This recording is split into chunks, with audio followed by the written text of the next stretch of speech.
هواي ناس يسألون شلون تحول رصيد اسيسيل الى فلوس. طريقة سهلة،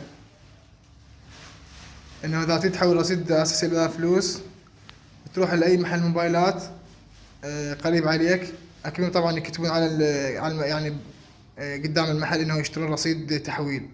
هم ذول نفسهم يشترون رصيد اسيسيل، يشترون الرصيد الاسيسيل، يشترون 100 اسيا، يشترونها ب $100 اسيا، يشترونها ب90,000 دينار عراقي.